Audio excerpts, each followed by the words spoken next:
Estoy con el director de una de las películas más esperadas de terror de este año, The Black Phone. Scott Derrickson. Hi Scott, how are you? I'm good, thank you. Thanks for being available for this interview. I have to say that I absolutely love the movie. I'm a huge horror movie fan and it was so creepy and it feels so real. So let's start from the beginning. The Black Phone is based on a short story by Joe Hill, son of the legendary Stephen King, and tells the story of a boy who is adopted by a terrifying child killer and held captive in a basement. What attracted you to the story and how did the project come together? Well, I thought that Joe Hill's short story did something very original that I had never seen before, which was combine a serial killer story with a ghost story. And I thought that was interesting by itself. I also thought that he created a very interesting idea in the phone and had a very empathetic character in the kid Finney. The problem was it was a short story. It wasn't enough material for a movie. So I thought about trying to turn it into a film for years, but it wasn't until 2 years ago when we wrote the script that I realized what I could do was combine my own childhood memories with Joe's story. So I was Finney's age. I was 12 in North Denver in 1978. I had a lot of the experiences that Finney had. I was bullied. I saw a lot of fights happening.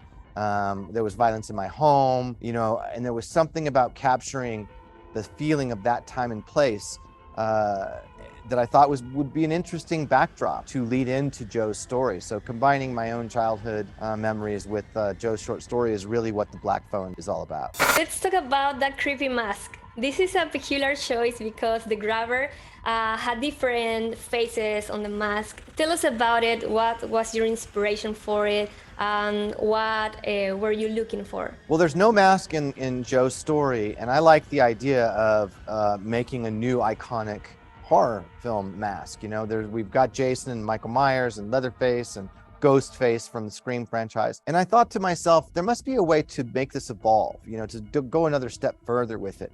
And that's how I came up with the idea of multiple masks. He doesn't just wear a mask, he's got 3 masks. But he doesn't just have 3 masks, he's got 3 different masks with 3 different expressions, and they all break in half. So he can wear just the top half or just the bottom half and reveal a little bit of himself. One of my favorite scenes in the movie is a scene when he only wears the lower part of the smile mask and you can see his eyes. And I thought that was interesting. I was really looking for a way to create one of these iconic horror masks, but to do something very new and different. We all know that you love horror genre and you have an incredible background as a horror director, but everyone has fear of something. Is there something you fear? I think every horror movie that I've made is an attempt to deal with some fear that I have. I'm always trying to dive into my own fears and my own anxieties and purge them, and try to release them. And the creative process helps me do that.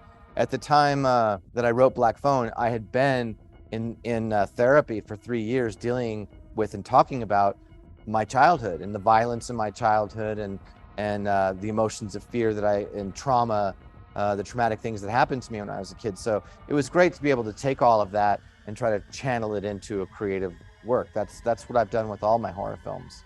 In just one word, what can we expect of The Black Phone?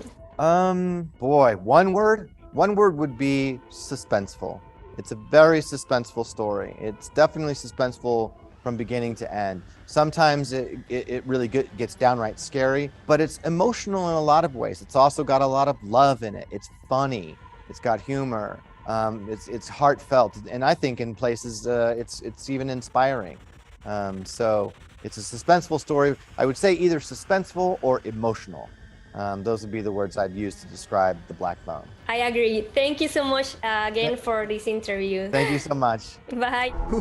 The creepiest damn thing.